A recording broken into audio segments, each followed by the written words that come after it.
Welcome back to our YouTube channel. Kung bago po kayo, huwag kalimutan mag-subscribe para palagi updated sa ating mga panibagong videos na maaaring kakailangan ninyo rin po in the future. So, paano kumuha ng e-registration certificate ngayong 2025 or paano ba mag-register sa POEA or sa Department of Migrant Workers na website? So, huwag na natin patagalin, umpisahan na kaagad natin. So, syempre, pinaka-first gawin, mag-open muna ng browser, Google or Mozilla Firefox. Po pwede din sa mobile device. Kailangan naka-desktop site po kayo para mas madali. So, i-type nyo lamang po, pwedeng i-type nyo lang yung DMW or kumpletuhin ninyo or pwedeng i-registration. So kahit ano, pwedeng i-registration, pwedeng DMW or Department of Migrant Workers. So makikita nyo po itong website ng Department of Migrant Workers. So dito po tayo papasok. Makikita po ninyo itong e-registration.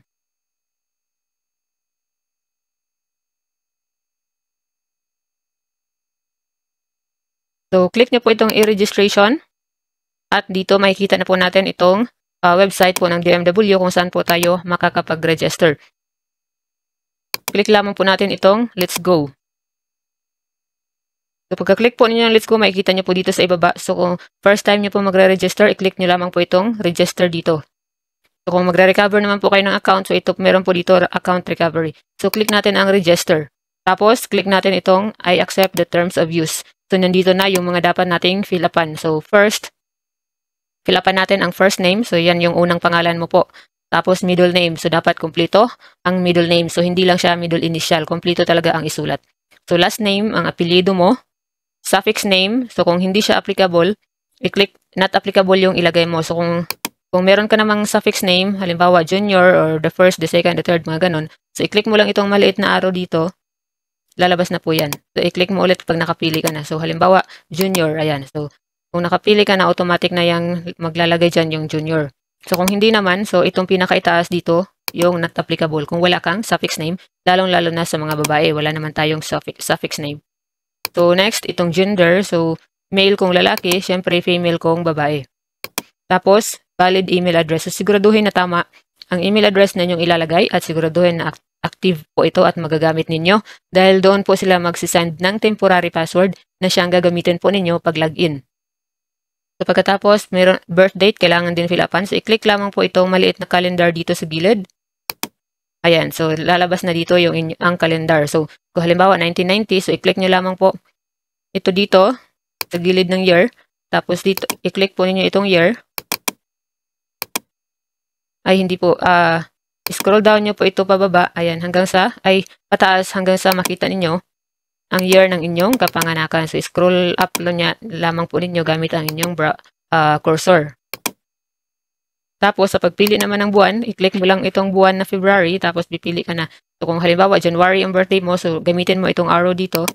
Ayan, so January. Tapos, pipili ka ng pizza. So, kung okay na, so click ka lang kahit saan, so automatic na yan. Tapos, i-click mo na itong register. So, kapag na-click nyo na po ang register at okay na po yung lahat ng pag-fill up niyo dun sa una, so, meron na pong lalabas na account is successfully created. Tapos, pupunta na po kayo sa inyong email para tingnan nyo po ang inyong password, ang temporary password na sinesend po nila. So, halimbawa dito, your initial password is, so yan po yung gagamitin ninyo pag login. So, kung meron na kayong natanggap na temporary password,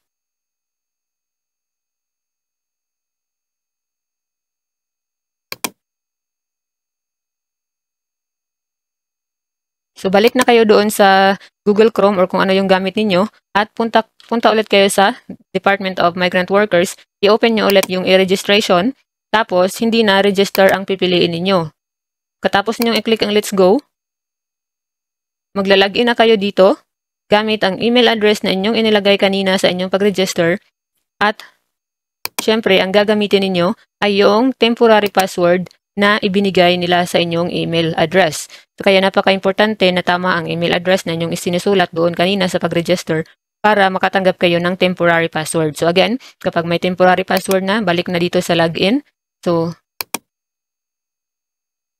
at i-click nyo na po ang login. So kapag nakapag-login na po kayo, meron pong lalabas na kailangan ninyong palitan ang inyong temporary password ng panibagong password. So, i-type nyo po ito. So, i-type nyo po ang inyong bagong password dito sa itaas, tapos i-confirm ninyo, i-type nyo po ulit ang bagong password ninyo. So, please isulat nyo po sa notebook or kahit sa papel yung password na inyong, yung bagong password na inyong isusulat dahil kapag nakalimutan nyo yan, hindi na kayo makapag-login. Kasi once na change nyo na po ang password or napalitan nyo na ang password, hindi na po ninyo magagamit yung temporary password na ibinigay nila sa inyong email. So, dapat tandaan ninyo ang bagong password na inyong isusulat po dito. So, kung okay na, i-click mo na itong change password at mapapalitan na ang iyong temporary password. Mag-login ka ulit gamit ang iyong bagong password. So, punta ka ulit doon sa browser at mag-login ka ulit gamit ang iyong bagong password. At makikita mo na ang iyong dashboard. So, meron ka ng access sa iyong dashboard kapag nag-login ka na ulit gamit ang bagong password. So, dito sa dashboard, makikita natin merong my profile, my education, my experience, my documents, my resume, at saka kung saan ka maaaring mag-log out. So, sa dashboard, ito yung mga makikita mo mamaya kapag okay na lahat. So dito sa my profile, kailangan mong i-fill up yung mga hindi pa naka-fill up. So, itong mga first name, middle name, last name, yan yung kanina na automatic na yan naka-fill up dahil yan yung kanina nung mag-register ka. So, yung date of birth, yung mail, tapos na yan, yung email address. So, yung kailangan mong i-fill up dito, yung mobile number, yung contact number, yung weight, or yung timbang mo po, yung height, kung gaano ka kataas, civil status, kung ikaw ay single. So, sa pagpili, ay i-click lamang po itong maliit na arrow down. Dito ka pipili. I-click mo lang yan, lalabas na dyan kung single, married, ganun. So, yung religion, same pa din, gamitin ang arrow down. I-click mo lamang yan para makita mo ang mga pagpipilian. I-fill up mo din pati ang... So, siguro, meron ng... Kasi hindi tayo makapag-register kasi hindi naman po ako magtatrabaho abroad. Ipinapakita ko lang po sa inyo, itinuturo ko lamang po sa inyo kung paano. So, siguro, ito yung nakita natin sa Department of Migrant Workers website na pagtuturo nila. Pero siguro, yung updated na apps na website nila ngayon, medyo may pagkakaiba ng konti. Pero, parehas lang po yung proseso. Kaya, kung meron mang pagkakaiba sa bagong website nila ngayon kaysa dito sa ating itinuturo, ay huwag po mag-alala at i-fill up lamang kung ano yung mga nasa bagong website. So, again, parehas lamang po at maliit lamang po ang pagkakaiba. Ang proseso ay parehas lamang po. So, kailangan nyo din pong i-fill up ang address. So, yung house, building, and street number. Tapos, yung province. So, again, gamitin ang arrow down sa pagpili ng probinsya. City or municipality o yung inyong lungsod or ang inyong bayan. Tapos, ang barangay kung saang barangay kayo. So, dito, birthplace, ibig sabihin kung saan ka ipinanganak. Tapos, mother's name, details. So, maiden last name. So, kailangan ang apelyido ng iyong ina, pagkadalaga, ang isulat po dito. Maiden first name. So, ang pangalan ng iyong ina. So, hindi naman niya nagbabago ang kanyang pangalan kahit nung ikasal na siya. Hindi po ba? Tapos, yung maiden middle name. So, yan yung middle name ng iyong mama, pagkadalaga. Ibig sabihin, apelyido po yan ng iyong lola sa mother side, yung maiden middle name. Okay? Tapos yung maiden last name ng iyong ina, pagkadalaga, ibig sabihin, apelyido yan ng iyong lolo sa mother side. Hindi yan apelyido ng iyong papa. Kasi yan yung name ng iyong mama nung ikasal na siya. Okay? Pero dito ang hiningi ay ang name ng iyong mama pagkadalaga. Sana klaro po tayo dyan. So next, meron na ditong mga identification. So, add new identification. So, i-click nyo lamang po itong add new identification at maaari na po kayong mag-upload ng inyong kung ano po ang available sa inyo. Passport, OWA, TESDA, SIMANS, UMID. So, depende. Pagkatapos nyo nga po palang mag-fill up, so saka pa po kayo mag-click ng add new identification. Tapos, kung okay na po lahat, huwag kalimutang i-click po itong update profile para ma-update. Kasi kung hindi nyo po ito i-click ang update profile, mawawala po lahat ng bago po ninyo na fill up. So again, huwag kalimutang i-click ang update profile.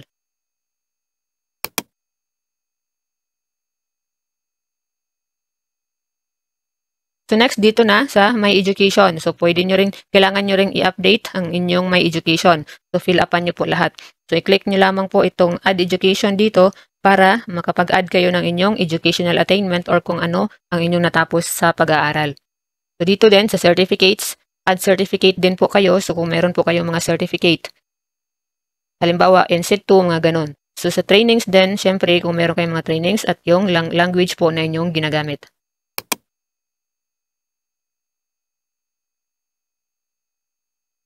So sa Add Education, ito po yung kung once i-click nyo po yung Add Education, ito po yung lalabas. So, category. So, academic year, kung kailan po kayo nag-aral po sa category na inyong pinili.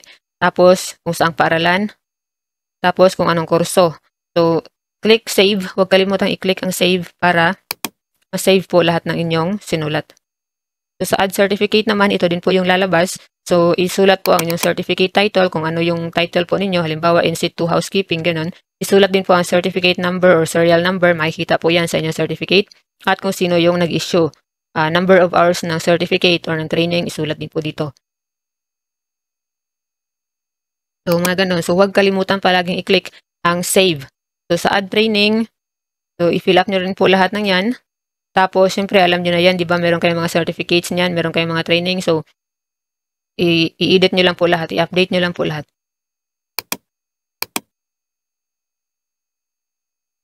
So, dito na tayo sa My Experience sa ating, para matapos na natin pag-edit. So, sa My Experience na, so Work Experience, so, i-click nyo po itong Add Experience. Pagkatapos, ito na ang lalabas. So, Work Preference Details. So, kung saan kumpanya kayo nagtrabaho, yung mga work experience ninyo, tapos ang posisyon.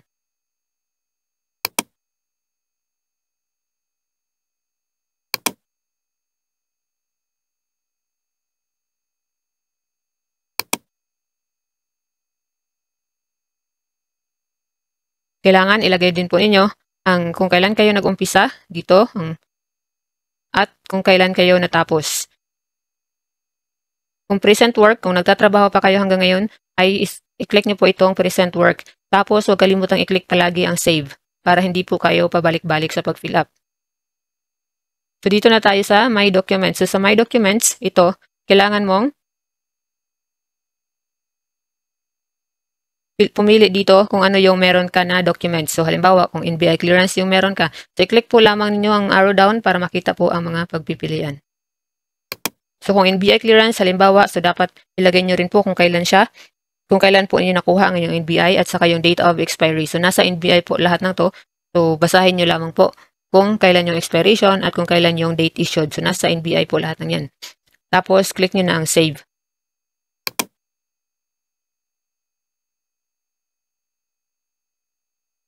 So dito na tayo sa My Resume. Ito na yung certificate ng e-registration na inyong hinahanap na kakailanganin po ninyo na requirements po sa inyo. So i-click nyo po itong My Resume. So dapat pagka-click po ninyo yan, mayroon na kayong lalabas dito na number. Tapos pangalan ninyo. So ito na yung e-registration number po ninyo. Ayan.